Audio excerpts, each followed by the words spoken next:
ಇಂಥ ಸರ್ಕಾರ ಇದ್ದು ನಡೆಯಂಗಿಲ್ಲ. ಯೋಗಿ ಆದಿತ್ಯನಾಥ್ ಅಂತ ಸರ್ಕಾರ ಬಂದು ಅವ್ರು ಎನ್ಕೌಂಟರ್ ಮಾಡ್ಬೇಕು, ಅಲ್ಲಿ ತನಕ ಇದು ನಿಂದ್ರಂಗಿಲ್ಲ. ಯೋಗಿ ಆದಿತ್ಯನಾಥ್ ಅಂತ ಸದೃಢವಾದ ಸರ್ಕಾರ ಬರಬೇಕು. ಇವ್ರು ಬರೀ ಗ್ಯಾರಂಟಿ ಗ್ಯಾರಂಟಿ ಗ್ಯಾರಂಟಿ ಅನ್ಕೋತ ನೀವೇನೇ ಕೇಳಿ, ನಮಗೆ ಮಳೆ ಬಂದೈತಿ, ಬರಗಾಲ ಐತಿ, ನಾವು ಗ್ಯಾರಂಟಿ ಕೊಟ್ಟಿದ್ದೆವು, ಇಂಥದ್ದೇನ್ರಿ ಆಯ್ತು ನಾವು ಗ್ಯಾರಂಟಿ ಕೊಟ್ಟಿದ್ದೆವು. ಗ್ಯಾರಂಟಿ ಬಿಟ್ಟು ಏನು ಮಾಡಂತಿಲ್ಲ ಇವ್ರು ಏನು ಯೋಗಿ ಆದಿತ್ಯನಾಥ್ ಅಂತ ಯಾರಾದರೂ ಬರೀ ನಮ್ಮ ಹೆಣ್ಮಕ್ಳ ಮೇಲೆ ಕೈ ಎತ್ತಿದ್ರೆ ಎನ್ಕೌಂಟರ್ ಮಾಡಿ ಬುಲ್ಡೋಜರ್ ಬರುವಂಥ ಸರ್ಕಾರ ಬಂದರೆ ನಮ್ದೇನ್ರಿ ಉಳಿತೈತಿ, ಇಲ್ಲಿಕಂದ್ರೆ ಏನೂ ಆಗಂಗಿಲ್ಲ. ಆ ವ್ಯಕ್ತಿಯನ್ನ ಸಾಯುವವರೆಗೂ ಗಲ್ಲಿಗೇರಿಸಲೇಬೇಕು. ಅಲ್ಲಿವರೆಗೂ ಅಖಿಲ ಭಾರತೀಯ ವಿದ್ಯಾರ್ಥಿ ಪರಿಷತ್ ಪ್ರತಿಭಟನೆ ಮಾಡ್ತಾನೆ ಇರುತ್ತೆ. ಇಂತಹ ಘಟನೆಗಳು ಮತ್ತೊಮ್ಮೆ ಕಂಡು ಬರಬಾರ್ದು. ಕೇವಲ ಉತ್ತರ ಭಾರತ ಕರಾವಳಿ ಪ್ರದೇಶದಲ್ಲಿ ಕಂಡು ಬರೆದಂಥ ಇಂತಹ ಘಟನೆಗಳು ಈಗ ಉತ್ತರ ಭಾರತದಲ್ಲಿ ಕಂಡು ಬಂದಿದ್ದಾನಂತ ಹುಬ್ಬಳ್ಳಿಯಲ್ಲಿ ಕಂಡು ಬಂದಿದ್ದು ಅತ್ಯಂತ ವಿಪರ್ಯಾದ ಸಂಗತಿ. ಅವನನ್ನು ಗಲ್ಲಿಗೇರಿಸಲೇಬೇಕು. ಪೊಲೀಸ್ ಅವರು ಕೂಡ ಯಾರಾದರೂ ಎದೆಯಲ್ಲಿ ಕುದಿಯುವಂಥ ರಕ್ತ ಇದ್ದಂಥ ಪೊಲೀಸ್ ಅವರು ಕೂಡ ಅವನನ್ನು ಎನ್ಕೌಂಟರ್ ಮಾಡಿ ಬಿಸಾಕಲೇಬೇಕು. ಇದು ಇವತ್ತಿನ ವಿದ್ಯಾರ್ಥಿಗಳ ಒಂದು ಉದ್ದೇಶವಾಗಿರ್ತದೆ. ಅಲ್ಲಿವರೆಗೂ ಅಖಿಲ ಭಾರತೀಯ ವಿದ್ಯಾರ್ಥಿ ಪರಿಷತ್ತು ಅದು ಹುಟ್ಟು ಸ್ಥಾಪನೆ ಆದ ದಿನದಿಂದ ಇವತ್ತಿನವರೆಗೂ ನ್ಯಾಯಕ್ಕಾಗಿ ವಿದ್ಯಾರ್ಥಿಗಳ ನ್ಯಾಯಕ್ಕಾಗಿ ಹೋರಾಟ ಮಾಡ್ಕೊಂಡು ಬಂದೈತಿ. ಅದು ಇವತ್ತು ನಾವು ನ್ಯೂಸ್ನಾಗ ನೋಡ್ಬೇಕಾದ್ರೆ ಕರ್ನಾಟಕದಲ್ಲಿ ಈ ಥರ ಆಗಿದ್ದಿಲ್ಲ. ಅದು ಹಾಡಾಗಲೇ ಕಾಲೇಜ್ ಕ್ಯಾಂಪಸ್ ಒಳಗಾಗೈತೆ ಅಂತಂದ್ರೆ ದುರದೃಷ್ಟಕರ ಸಂಗತಿ. ಆದ್ದರಿಂದ ವಿದ್ಯಾರ್ಥಿ ಪರಿಷತ್ ಈ ಹೋರಾಟವನ್ನು ಭಾಳ ತೀಕ್ಷ್ಣವಾಗಿ ತೊಗೊಂಡೈತಿ.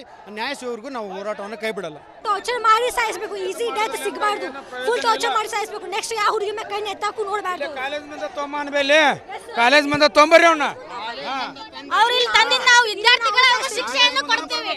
ಇನ್ನೊಮ್ಮೆ ಅಂತ ಹುಡುಗರು ಯಾರಿಗೂ ಕಣ್ಣೆತ್ತು ನೋಡಬಾರ್ದು. ಯಾಕಂದ್ರೆ ಕಾಲೇಜ್ ಮುಂದೆ ಹಾಕಿದ್ರೆ ಇನ್ನೊಮ್ಮೆ ಯಾವ ಘಟನೆ ನಡೆಯೋದಿಲ್ಲ. ನೀವು ಜೈಲ್ ಒಳಗೆ ಊಟ ಕೊಟ್ಟು ಅವ್ಗೆ ಸಪೋರ್ಟ್ ಕೊಟ್ಟು ಅವ್ಗೆ ಬೇಲ್ ತೊಗೊಂಬಂದು ಮತ್ತೆ ಮಾಡ್ತೇನಂತಂದ್ರೆ ಇದು ಆಗಲಾರ್ದ ಮಾತು. ಯಾಕಂದ್ರೆ ಯಾವ ತಂದೆ ತಾಯಿಗೂ ಕಳಿಸ್ಬೇಕಂತಂದ್ರೆ ಎಲ್ಲರೂ ಜೈಲ್ ಬಿಟ್ಟು ಕುಂದ್ರಬೇಕು. ಆ ಥರ ಕಾಲೇಜ್ ಮುಂದೆ ಏನು ಹಾಕ್ಬಿಡ್ರಿ ಅವನ್ನ.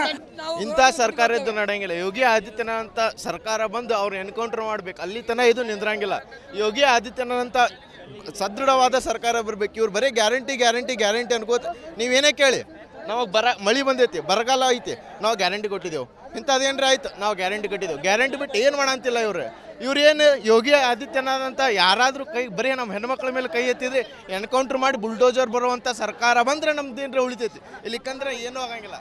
ಆ ವ್ಯಕ್ತಿಯನ್ನ ಸಾಯುವವರೆಗೂ ಗಲ್ಲಿಗೇರಿಸಲೇಬೇಕು. ಅಲ್ಲಿವರೆಗೂ ಅಖಿಲ ಭಾರತೀಯ ವಿದ್ಯಾರ್ಥಿ ಪರಿಷತ್ ಪ್ರತಿಭಟನೆ ಮಾಡ್ತಾನೆ ಇರುತ್ತೆ. ಇಂತಹ ಘಟನೆಗಳು ಮತ್ತೊಮ್ಮೆ ಕಂಡು ಬರಬಾರ್ದು.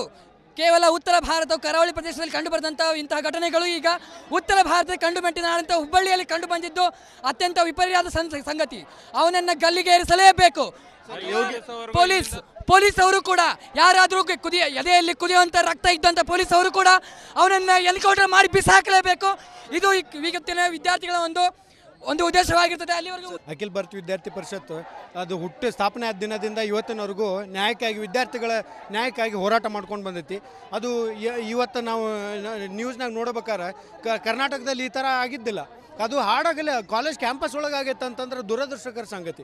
ಆದ್ದರಿಂದ ವಿದ್ಯಾರ್ಥಿ ಪರಿಷತ್ ಈ ಹೋರಾಟವನ್ನು ಭಾಳ ತೀಕ್ಷ್ಣವಾಗಿ ತೊಗೊಂಡೈತಿ.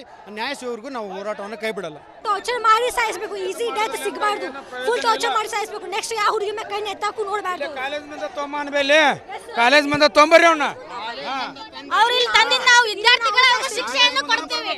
ಇನ್ನೊಮ್ಮೆ ಅಂತ ಹುಡುಗರು ಯಾರಿಗೂ ಕಣ್ಣೆತ್ತು ನೋಡಬಾರ್ದು. ಯಾಕಂದ್ರೆ ಕಾಲೇಜ್ ಮುಂದೆ ಹಾಕಿದ್ರೆ ಇನ್ನೊಮ್ಮೆ ಯಾವ ಘಟನೆ ನಡೆಯೋದಿಲ್ಲ.